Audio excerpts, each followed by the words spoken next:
नमस्कार, मैं जनवक्ता श्रीओम गौतम। और जिस तरीके से महाराष्ट्र में सुशांत सिंह राजपूत की मौत का मामला तूल पकड़ता जा रहा है, उसके बाद हमने आपको पिछले हफ्ते बताया था कि किस तरीके से पीआर एजेंसियां महाराष्ट्र सरकार को बहुत सारी एडवाइस दे रही हैं। इसके लिए बहुत मोटी रकम खर्च करके पीआर एजेंसियों को हायर किया गया है और उसके तहत उद्धव ठाकरे की छवि को बचाने के लिए तमाम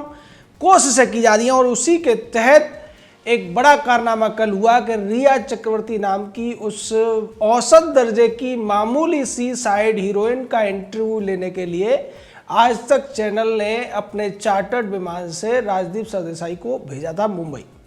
लेकिन उससे बड़ी खबर एक और आ रही है कि अब आदित्य ठाकरे के इस्तीफे की भी अटकलें लगाई जा रही हैं। और ये हमने आपको पहले ही बताया था कि या तो आदित्य ठाकरे खुद जाकर सीबीआई के सामने बात करेंगे या इस्तीफे जैसी कुछ ड्रामा करने की कोशिश की जाएगी। और जिस तरीके से आदित्य ठाकरे ने अपने ट्विटर हैंडल के बायो से मंत्री पद के जिक्र को हटा दिया है, उससे ऐसा लगता है कि एक आध दिन में या हो सकता है आज रात को ही आदित्य ठाकरे मंत्री पद से इस्तीफा दे दें, ये कहते हुए कि जब तक सुशांत सिंह राजपूत के मामले में आरोपी का पता नहीं चल जाता, सच सामने नहीं आ जाता, तब तक मैं मंत्री पद छोड़ रहा हूं। इस तरीके का ड्रामा कराया जा रहा है आदित्य ठाकरे से, क्योंकि रिया चक्रवर्ती के इंटरव्यू वाला पूरा का पूरा जो स्क्रिप्टेड ड्रामा था वो लगभग फेल होता हुआ दिखाई दे रहा है। हालांकि आज तक के बाद में एनडीटीवी ने भी रिया चक्रवर्ती से बातचीत करने का एक ड्रामा किया और उसमें खासकर चाहे राजदीप की बात हो चाहे एनडीटीवी की बात हो, खासकर आदित्य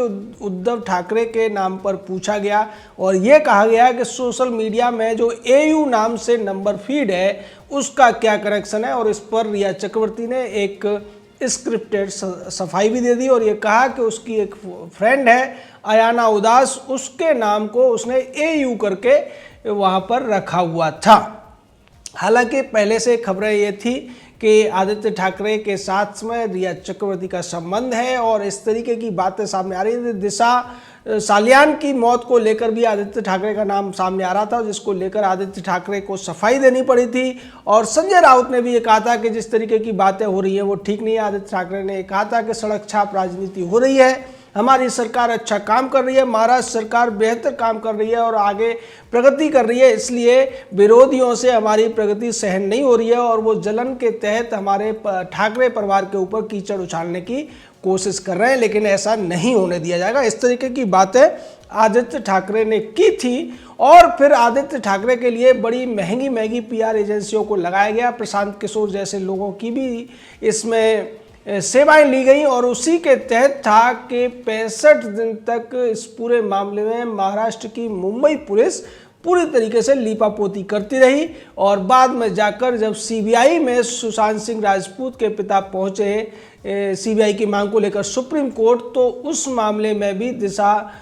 सालियान और सुशांत सिंह राजपूत की मौत के बाद अपनी लापरवाही के लिए कुख्यात हो चुकी मुंबई पुलिस का बचाव करने के लिए रिया चक्रवर्ती के मार्फत महाराष्ट्र सरकार पहुंच गई थी। मैं रिया चक्रवर्ती के मार्फत इसलिए कह रहा हूं क्योंकि सतीश मानसिंदे नाम के जिस वकील को सुशांत सिंह राजपूत के इस मामले में सीबीआई की जांच को रुकवाने के लिए भेजा गया था सुप्रीम कोर्ट, उसकी एक अपीयरेंस यानी कि एक दिन की पैरवी की फीस देने की भी औकात रिया चक्रवर्ती की या सौविक चक्रवर्ती या किसी अन्य जो आरोपी की नहीं है इस पूरे मामले में। और रिया चक्रवर्ती जो शुरुआत में कह रही थी कि सीबीआई जांच होनी चाहिए, वही बाद में ये कहती नजर आई कि इसकी जांच केवल मुंबई पुलिस को करनी चाहिए और सीबीआई या पटना पुलिस को इसकी जांच करने से रोका जाना चाहिए। यहाँ यानी कि जो मुख्य अपराधी के तौर पर देखा जा रहा है वो डिसाइड करेगा कि कौन उसके खिलाफ जांच करेगा और कौन नहीं करेगा।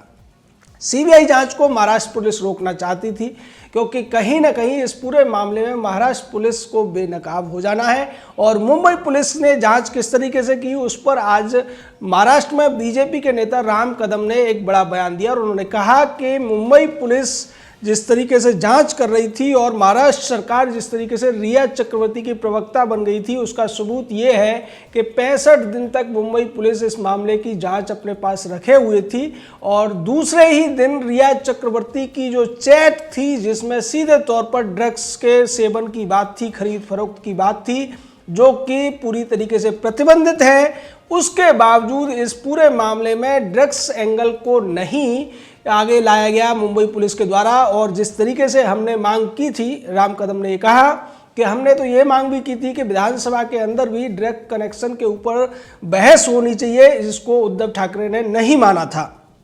तो सीधे तौर पर जिस तरीके से रिया चक्रवर्ती के पक्ष में या फिर मुंबई पुलिस की जो लीपापोती वाली जांच चल रही थी उसका बचाव करती हुई दिखाई दे रही थी महाराष्ट्र की सरकार, और खासकर महाराष्ट्र सरकार यानी शिवसेना का जो मुखपत्र था सामना, उसमें संजय राउत के जो लेख आ रहे थे, जिस तरीके की बातें हो रही थी, सुशांत सिंह राजपूत के पिता पर भी आरोप लगा दिया गया कि उन्होंने दूसरी शादी कर ली थी, इसलिए सुशांत सिंह राजपूत डिप्रेशन में थे और डिप्रेशन की थ्योरी को आगे बढ़ाया जा रहा था। बाद में जब ईडी इस पूरे मामले में आया तो ईडी ने उस चैटिंग के माध्यम से यह पता लगाया कि रिया चक्रवर्ती एक ड्रग डीलर से, ड्रग पेडलर से बात करती थी और ड्रग्स के खरीद फरोख्त का जो काम था रिया और सौविक चक्रवर्ती दोनों करते थे। सिद्धार्थ पिठानी हो या फिर सैमुअल मिरांडा हो, तमाम लोगों ने भी इस बात को स्वीकारा कि रिया चक्रवर्ती को ड्रग्स लेने और उसी के माध्यम से वो ड्रग्स देने का काम करती थी सुशांत सिंह राजपूत को। ये पूरी बात खुल गई, जिसको लेकर आज भाजपा ने निशाना साधा है महाराष्ट्र सरकार के ऊपर और ये कहा है कि ये सब एक व्यक्ति को या परिवार के व्यक्ति को या सरकार के व्यक्ति को बचाने के लिए हो रहा है। और इन सब बातों के जवाब देने के लिए ही पीआर एजेंसी आदित्य ठाकरे से ये कह रही है कि वो इस्तीफे का ड्रामा करे। हालांकि उसके पिता मुख्यमंत्री हैं तो सत्ता तो हर हालत में उनके परिवार में रहनी है और कुछ दिन इस्तीफा देने से उनके पक्ष में लोगों की सहानुभूति बनेगी। और जिस तरीके से रिया चक्रवर्ती अब बार बार कई चैनलों पर जाकर अपनी बात रखने और खासकर आदित्य ठाकरे का बचाव करती हुई नजर आ रही है, बार बार एयू शब्द को डिफाइन करती है, बार बार ये कहती है कि मेरा उनसे कोई संबंध नहीं है, मैं उन्हें जानती तक नहीं हूँ, जबकि उसके ट्विटर हैंडल और इंस्टाग्राम पर आदित्य ठाकरे को वो लाइक करती है, उसको फॉलो करती है। ये सारी चीज़ें भी सोशल मीडिया में है। तो यहाँ जिस तरीके से पीआर एजेंसी जो एंगल बना रही है उस हिसाब से महाराष्ट्र सरकार और रिया चक्रवर्ती आगे बढ़ते हुए दिखाई दे रहे हैं। लेकिन सीबीआई अपनी जांच में लगी हुई है और आज सुबह 11 बजे से अब तक रिया चक्रवर्ती के साथ बहुत सारी पूछताछ हो रही है, कड़े कड़े सवाल पूछे जा रहे हैं, तमाम वो एंगल तलाशे जा रहे हैं सीबीआई के द्वारा जिनके माध्यम से रिया चक्रवर्ती के झूठ को वो सामने ला सकते हैं। दूसरी तरफ एनसीबी जो कि नारकोटिक्स कंट्रोल ब्यूरो के नाम से जानी जाती है, वो भी रिया चक्रवर्ती को गिरफ्तारी की तैयारी में बैठी हुई है, क्योंकि रिया चक्रवर्ती की जो 3-4 चैट सामने आई है, चाहे वो जया के साथ हो या फिर सिद्धार्थ पिठानी के साथ में या सैमुअल मिरांडा के साथ में या दूसरे लोगों के साथ में, उसमें ये कहती हुई नजर आ रही है जिस तरीके से एमएमडीए जैसी दवाओं का और हसीस जैसे या दूसरे जो चरस जैसी बातों को वो जिक्र कर रही है, उसके आधार पर अब एनसीबी इसको गिरफ्तार करेगी। और दूसरी तरफ आदित्य ठाकरे का क्या एंगल है ये भी सामने निकल कर आ जाएगा।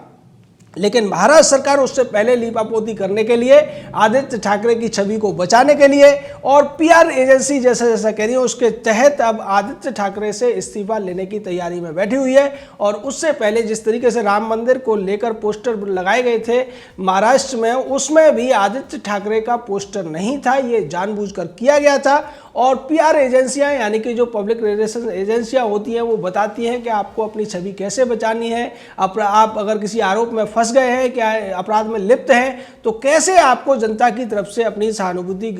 लेनी है। और जिस तरीके से रिया चक्रवर्ती को इतनी बड़ी आर्थिक मदद दी जा रही है, इतनी फैसिलिटी दिलाई जा रही है महाराष्ट्र सरकार की तरफ से, उससे तो स्पष्ट है कि इस पूरे मामले में कुछ ऐसा है जिसको महाराष्ट्र सरकार, उद्धव की सरकार और उद्धव का परिवार छुपाना चाहता है। और अगर वो सामने आ जाएगा तो इनके जो चेहरों के ऊपर नकाब लगे हुए हैं वो निश्चित तौर पर हट जाएंगे। यही वजह है कि अब महाराष्ट्र सरकार तमाम हथकंडे अपनाते हुए पहले सीबीआई जांच को रोकना चाहती थी। जब बिहार पुलिस वहां पर जांच के लिए जाती है तो एक आईपीएस को क्वारंटाइन कर दिया जाता है, लेकिन दूसरी तरफ राजदीप सरदेसाई जब दिल्ली से प्लेन से जाता है उसके बावजूद उसको क्वारंटाइन नहीं किया जाता है, राजदीप सरदेसाई को मौका दिया जाता है। और महाराष्ट्र सरकार के ही पैसे के दम पर आज तक चैनल रिया चक्रवर्ती के उस दोयम दर्जे के रटे रटाए और स्क्रिप्टेड इंटरव्यू को बिना किसी विज्ञापन के इतनी लंबे समय तक दिखाता है। इससे भी लोगों का शक अब महाराष्ट्र सरकार के इन्वॉल्वमेंट के ऊपर जा रहा है। और दूसरी तरफ जिस तरीके से आदित्य ठाकरे हो या उद्धव ठाकरे इस पूरे मामले में रिया चक्रवर्ती को बचाने की कोशिश करते हुए उसके पक्ष में बयान देते हुए दिख रहे हैं, उसके बाद भारतीय जनता पार्टी भी हमलावर हो गई है। और इसी वजह से आज राम कदम ने ये कहा कि शिवसेना रिया चक्रवर्ती की प्रवक्ता बन चुकी है। रिया को बचाने की कोशिशें हो रही थी, लेकिन अब सीबीआई के इस पूरे मामले में आने के बाद में महाराष्ट्र की जो सरकार है वो रिया को नहीं बचा पाएगी और रिया के साथ में जो लोग इन्वॉल्व हैं वो भी नहीं बचेंगे। यहाँ एक बड़ा फैक्ट ये है कि बॉलीवुड के अंदर बहुत बड़ा एक रैकेट काम करता है जो ड्रग्स की सप्लाई करता है। ज़्यादातर बॉलीवुड के लोगों को ड्रग्स पहुँचाने का काम किया जाता है और इसके जो तार हैं वो दुबई तक जुड़े हुए। ये सारी चीज़ें अब सामने निकल कर आ रही हैं और एनसीबी इस पूरे मामले में और भी तमाम चीज़ों को खंगाल रही है कि ये रैकेट कितना बड़ा है, कौन कौन लोग इसमें शामिल हैं। और खबर तो ये भी है कि सलमान का भी बातचीत हुई थी उद्धव ठाकरे से, राजदीप सरदेसाई से। तो इस तरीके की बातें अब सामने आ रही हैं। अरुण पुरी के साथ में सलमान की बात होने की भी खबरें सोशल मीडिया पर है। तो यहाँ ये मामला काफ़ी बढ़ता हुआ दिखाई दे रहा है और उसकी जब तह में सीबीआई जाएगी, एनसीबी जाएगी, ईडी जाएगी तो निश्चित तौर पर बॉलीवुड के उस काले सच को भी सामने लेकर आएगी। जय हिंद, जय भारत।